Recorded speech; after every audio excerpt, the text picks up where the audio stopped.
د ام پښتو یوټیوب چینل درنو لیدونکو السلام علیکم ورحمت الله وبرکاتو. په دې هیله چې تاسې به ټول روغ او جوړ وئ او د صحت په کالیو کې به وئ، کلي او ملت کې به خیرت وي. ما تېره ورځ هم یوه ویډیو په خپل یوټیوب باندې خپره کړه، هغه دا چې هلته ما هم دا یادونه کړې وه چې د ټیک ټاک تر څنګ له دې وروسته غواړم چې په یوټیوب باندې هم څه نه څه فوکس وکړو او څه نه څه برنامې د یوټیوب له لارې هم نندارې ته وړاندې کړو. مطلب مې په هغه ویډیو کې دا و چې ټیک ټاک لکه د ډېر وخت راهیسې تقریبا تر 1.5 کال راهیسې زه کاروم، شعر و شاعري پکې وي، د هغې تر څنګ ځینې نورې برنامې مې هم پکې شروع کړې وې، خو اوس دا ایجابوو چې د یوې بلې میډیا له لارې هم خدمت وکړو.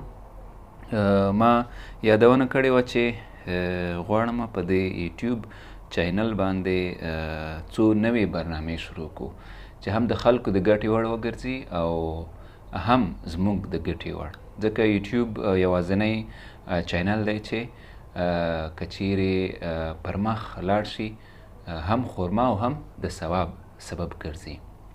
په نننۍ ویډیو کې در سره یو څه شریکوم، هغه دا چې په دې یوټیوب چینل باندې به د انګلیسي د ژبې لوست پروګرام هم پیلو. دا به وي 10 minutes انګلیش، 10 منټه انګلیسي. تاسې کولی شئ چې 10 منټه یوازې په ورځ کې ورکړئ، یعنې که چیرې تاسې کورس داخلي ته وخت نه لرئ او ډېر زیات مصروف یئ، د خپل موبایل له لارې کولی شئ چې د نړۍ په هر ګوټ کې یئ انګلیسي زموږ سره یو ځای پراکټیس کوئ.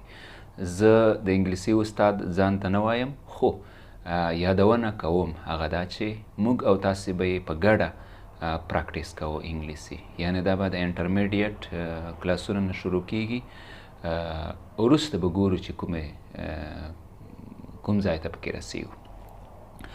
نو انګلیسي به د ګرامر برخه هم ولري، ګرامر به هم پکې تدریس کیږي، د هغې په څنګ کې به ورډز with پښتو ټرانسلیشن هم وي او همدارنګه به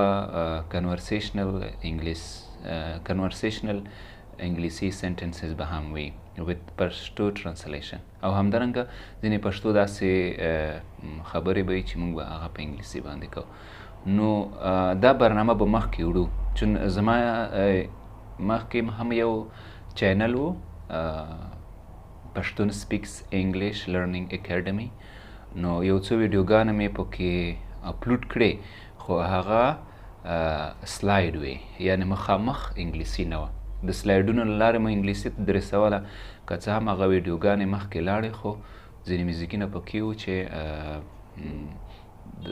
ممنوع شول او مخکې نه لاړل. نو په دې کې به یو داسې ترتیب کاروو چې کاپي رایټ هم پکې را نشي او د یوټیوب هم ښه پر مخ بوتللی شو.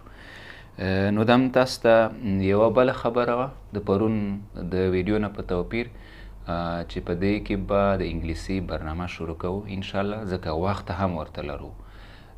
زما نظر دا دی ستاسو د ملګرو سره چې هغه څه به وړاندې کوو د دې یوټیوب چینل له لارې چې وخت ورته لرو.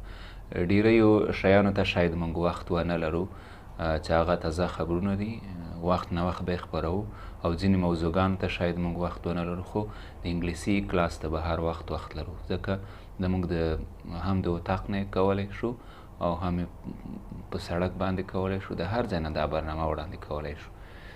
نو ایزي سټیپ به اخلو، ورو ورو به مخکې ځو. که چیرې تاسې یوټیوب چینل سره نوي وئ او دا سبسکرایب کړئ، تر اوسه پورې رسمي برنامې په شروع شوي نه دي، خو د انګلیسي برنامه به پې نن پیلو. تاسې له توجه او پاملرنې مننه. نیکسټ ویډیو به 10 minutes انګلیش دا برنامه به پیلو او په دې کې به کنورسیشنل سنټنسز وي with پښتو ټرانسلیشن. تھینک یو.